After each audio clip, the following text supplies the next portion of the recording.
Welcome. Here I want to try something new for me is to make a tier list. I always find tier lists quite fun and very cool to follow. So I decided to make a very simple tier list. Truth be told, not to make, but it's already a created tier list by other people. I just decided to use it because this one looked fun and simple to get into. So this is a tier list about sustaining a loving relationship. It has a few, how many? 8, 10, or 12, something around that. A few items just to check. We'll put them into various tiers to see how they're doing, evaluate them generally. Should be a little bit of fun. So let's go with what do you need for in order to sustain a loving relationship, right? So communication is the first one. Now, communication to me is the cornerstone of being a decent human being in general. If you're able to communicate, that means in your job, you're going to be good. In your relationships, you're going to be good. In your friendships, you're going to be good. With your parents, with everyone, you'll have a much easier time if you're able to communicate. Because if you cannot communicate, what do people who are not able to communicate do? They close up, they don't listen, they don't want, they only want to be heard, they don't even think about what kind of words to use and so on. So communication is like the easiest S tier you could give, mandatory. I don't believe you can sustain an actual loving relationship where there's no real communication between you. I mean, if you're not hearing your partner and you're not able to convey your thoughts to them, then how can you develop the relationship further, right? The next one is compromise. Now, compromise sucks. Um, might be a bit of controversial thought, but compromise isn't that great. Like if we go to compromise, right? Here, even just compromise. Um, the definition, right? Look at this. Da, da, da. Expedient acceptance of standards that are lower than is desirable. An agreement or settlement of this that is reached by each side making concessions. Eventually reached this. Usually, compromise means that you both did not actually get what you wanted, but you settled for something a little bit less. Like imagine you wanted a big dog, your partner wanted a small dog, and you decided let's get a medium dog. Neither of you got what they actually wanted, but technically you respected each other's side. So compromise is a fickle one. Now, I'm not here saying compromise is not part of a relationship. It is, but ultimately you want to help your partner feel great and achieve what they want to achieve. Um, and so they would help you. So, for example, to me, a real compromise wouldn't be in that situation to get a middle dog, but all right, let my partner get a big dog, or we get both of those dogs, but they get the big dog, then I choose something for myself that I want, or vice versa. Compromise, as I said, is a very gray area that you need to be careful with. It shouldn't be one is trying to dominate, the other always has to kind of sacrifice something for the other. No. Communication, as we said, is S tier for a reason. Compromise, I know a lot of people can argue with this as no, it's part a natural part of relationship. I really don't like when they say you cannot have a normal relationship without sacrificing a lot of things, without giving up on crazy amount of stuff.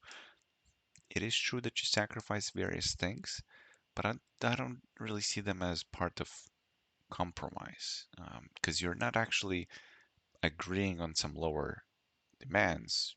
You're just kind of moving on with newer stuff.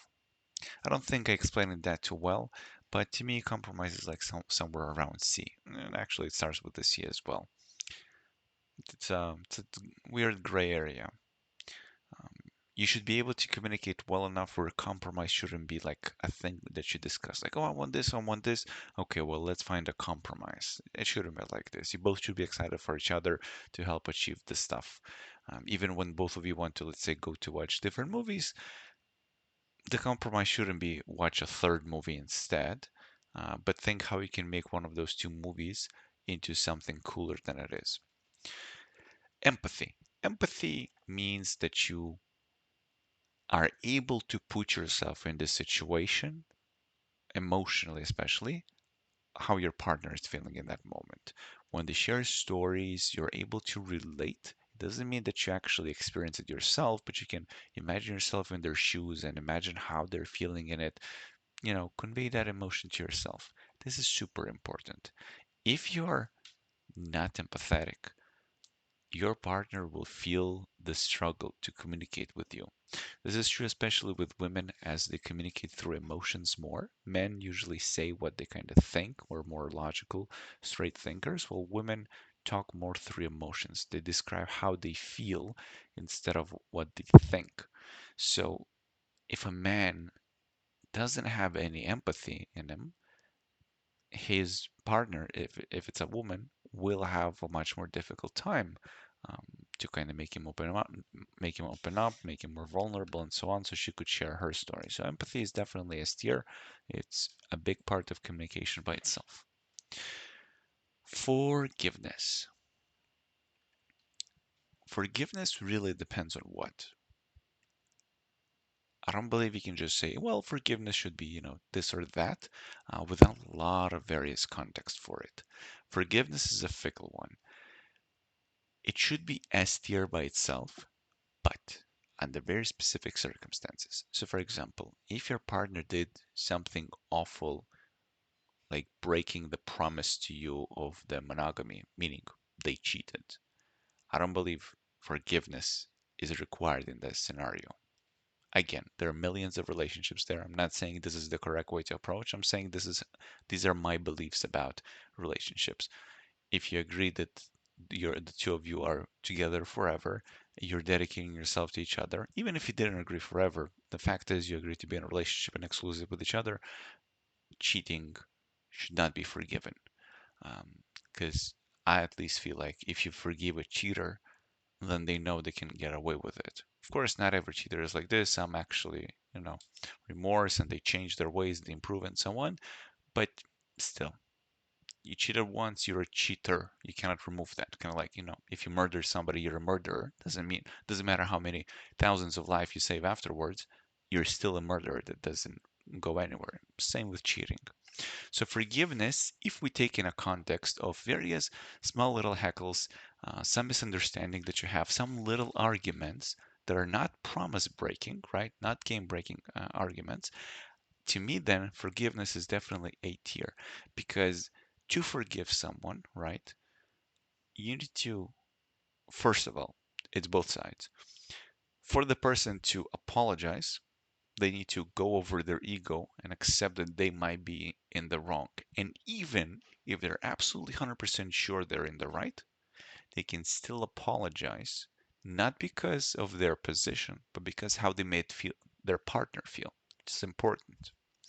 While the partner should be able to forgive instead of holding grudges. Because, I mean, if you're the kind of person who holds grudges on your partner, then you understand that the relationship isn't going to survive too long, since you're just going to be accumulating all of that negativity in you, which makes you put up bigger and bigger barriers and close up. So I'll put that here. Humor. Humor is easy S tier after communication to me. I cannot imagine a sustainable, loving relationship when at least one of you isn't funny. You don't have to be two of you funny, but one of the partners has to be funny. Know how to crack jokes. Because humor is just not about making the other partner laugh for whatever reason, but knowing also when to make them laugh. There's some various difficult scenarios or situations where your partner had a talk and so on, or they're diving too deep into some sort of serious scenario. A good sense of humor can lighten the situation, help them kind of, zoom out of it. So humor is fantastic, and I know women prefer very much so that their man would be somebody who's able to crack jokes left and right. They especially appreciate that in the company of friends when, their partner is just able to say funny stuff and others laugh and react to it because it is genuinely funny. So humor for sure. You want to have, good time with your partner and them making you laugh. Absolutely great. Now, this one is like money or success, something to do with wealth. I honestly will put this into, well, It's kind of between C and F. I'll put it in I'll put it in D. At least there's no E category, which is like useless. I'll put it in D because it's between the middle and the bottom. Now, it doesn't mean that you should live in poverty and be happy with it. It simply means this isn't what truly matters for a sustaining relationship, for sustaining a loving relationship. You don't really need all of that. I mean, plenty of people with a lot of wealth are absolutely miserable because, they couldn't find their loved ones. And also plenty of people who live in dirt poor poverty are super happy with their partners, with their family, and so on. It just goes to show that this isn't what's truly important in life. It is super nice, super helpful. And also, it is so good if you're able to truly find the partner who you believe in and you go together before you're super successful, or I mean, okay, just successful in general, because you get to build that together with them instead of when you already built your empire and then you find someone. I mean, I assume you would have those various second thoughts. Are they with me with the money for the money? Are they with me because, it is me? So it's a bit fickle. Hence, money usually kind of, well, it usually doesn't help the situation in when we talk about sustaining a loving relationship. It's nice. You should develop yourself so you improve yourself for the sake of your partner and yourself. You don't want to be stagnating. So if in the process of your love and developing your relationship, you develop success, you get more wealth, so you could buy better gifts or travels, experiences, and so on. That's absolutely fantastic. That's great. It's super important. But to a sustaining loving relationship by itself, it's not a prerequisite. It's not mandatory thing. It's like a nice bonus. It should be a natural outcome of your relationship. If that's something you need, it's perfectly fine not to pursue that. If let's say both of you are into volunteering and the kind of, let's call it, success you reach is more spiritual. Patience. Well, patience to me is B tier. It's not S or A simply because, well, it's something that you kind of work on naturally. But what does patience mean? What does patience mean? It means that you're able to endure stuff, maybe that you're not too, let's say, okay with right now and so on. But from my personal experience, I know that a lot of the times when I was impatient, um, I said, man, I can't tolerate it. I can't wait any longer, was simply because I didn't know all the facts about a situation. So when you know more and more about your partner, you have better expectations, patience becomes kind of like a second nature thing. It's you know what to expect, you know how much time it takes them to put on their makeups, to get ready, to leave. Are they often late or not? So you develop this expectation. Hence, patience by itself is not super needed um, as like. That's why it doesn't deserve in my eyes S or A tier. Also, there is various reasons to be patient. And when your partner is, I don't know, misbehaving, being rude, let's say, to the waiter in a restaurant and so on, you shouldn't have the patience of just enduring it and waiting until returning it to home to talk about. So patience is kind of like compromise in my eyes. It's the kind of thing that develops with time into a kind of thing where you don't really need to think about it much. All right, the perfect body. Perfect body to me is absolutely the same as wealth. It is something you presumably would like to develop together with your partner. I mean, fell with you kind of fell with them in love for their personality usually and how for their values, how they behave and so on.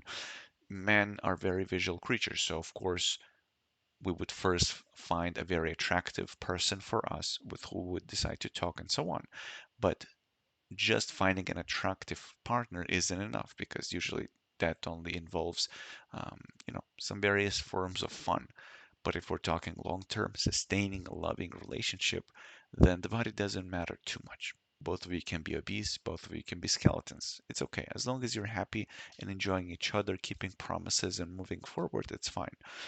A lot of stories where both of them were a little bit overweight and they decided to go to the gym, and voila, lo and behold, they became nicely shaped.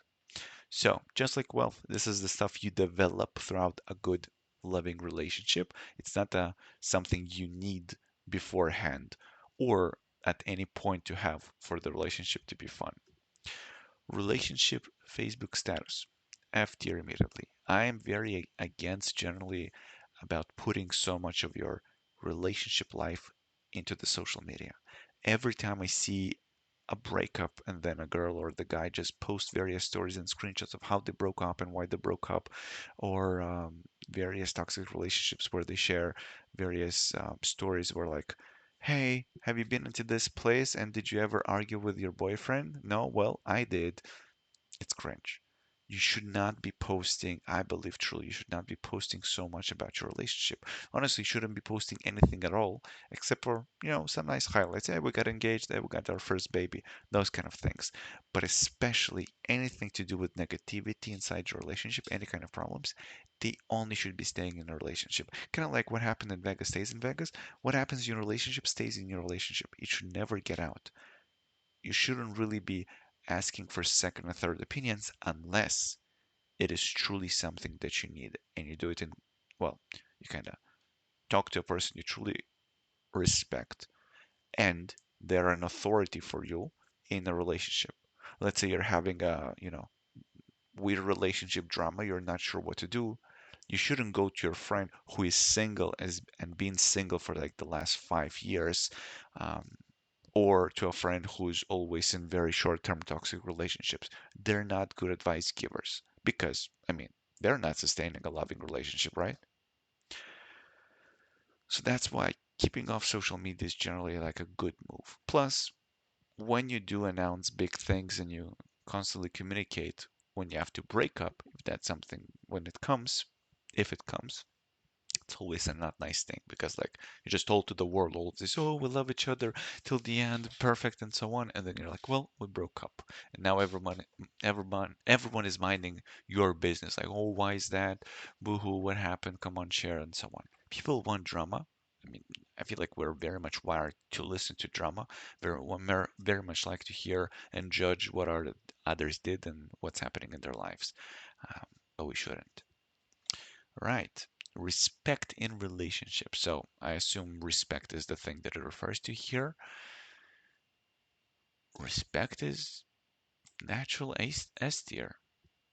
I feel like it shouldn't be discussed. Like you should absolutely respect your partner, respect them as a person, respect their choices. Now, respect doesn't mean acceptance. You accept them as who they are. That's true. You can respect their choices.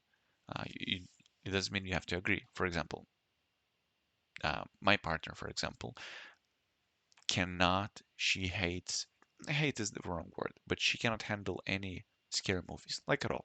She just, she becomes too terrified, like a super very much cute squirrel in a way, super terrified. Cannot handle anything. Like even if we're watching a movie and there's like when there's ads for the next movies and one of them is horror, she just closes up um, and kind of expects me to tell her when the ad is over. She immediately has nightmares and so on. Now, should you like accept that this is the end and you're never gonna watch horror movies? Yeah, it's fine not to accept it. It's fine to accept it, but you should respect that this is the way your partner feels. And it doesn't matter if you don't believe in it and you feel like, oh no, you're overreacting. It's not really some serious. You don't know what happened in your partner's past. And even if you did, and you're an empathetic person who can relate, it still did not happen to you. And even if it did happen to you, it didn't happen exactly the same because ultimately you're two different people, two different upbringings, a little bit different worldview. It's a different experience, the way your partner coped and handled it. So, for that reason, you always should respect their wishes, their feelings. It should come as a prerequisite for a loving relationship. It's like an expectation. That's what S tier means to me. Like, this is what is expected in a relationship. Kind of like contract level thing. This is the stuff we sign on. Just like you should not cheat, it's just a general expectation. It shouldn't be something that you even discuss in a relationship. Like, hey, would you like to, become a thing that means we cannot cheat, you don't negotiate such stuff because it's included. It's a common sense in a relationship. So communication, empathy, humor, and respect are the same for me. Like they're just included in the package. You could argue with me about humor, and fine, I will listen to your opinion absolutely on this because humor is okay. But humor helps. It doesn't mean you have to be a comedian level thing, but like both one of you should be able to, laugh from stuff. Because if you don't have any humor, then that means when you try to joke, you're probably going to joke poorly in the wrong time and make a situation bad. Humor is also knowing when to joke, when it's appropriate, and also when to laugh and understanding jokes. So humor, is not just about cracking a joke. It's more deeper than that. So those four to me are prerequisites to having a proper good relationship. If I actually could move them in place, I would move them like this. Within the S, there would be communication, respect, empathy, humor. And the last one is selflessness. So selflessness is when you think about your other partner um, before kind of yourself. I'll put this in A.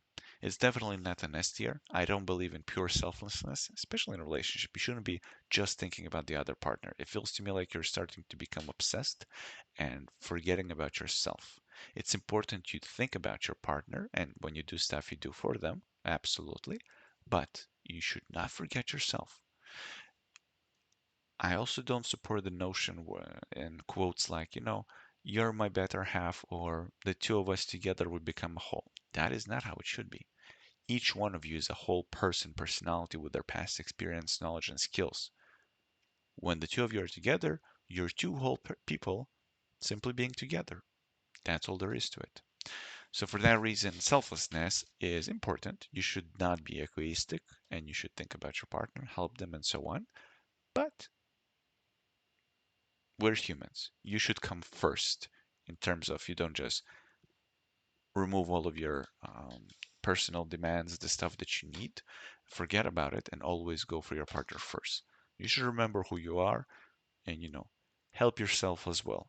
Because if all you do is give everything to your partner, like let's say you're super selfless, you're giving them all the food, all the water, everything that you have, ultimately you just become a burden because you have no energy left, you're burnt out. Maybe the partner actually gets used to the fact that you're just giving everything to them as if, you should not be getting anything back because it's as if you have abundance of everything, both the energy, emotional capacity, support, advice, love, energy, you know everything. So that's why it's not S tier, it's not mandatory. When we talk about respect, you already think about your partner better, but selflessness is like you develop it properly throughout relationship to know the moderate amount of it. All right, on this actually finalizes our tier list. I hope you enjoyed it. I did. Let me know if you have any other thoughts or disagree with anything that I said. This is simply my view on these. How many there actually are? Three, four, five, six, seven. On these 11 values that were written here. Simply how I see stuff. For sure, if argued, maybe some stuff could be moved a little bit around, but ultimately, this is pretty much how I see stuff. Bye.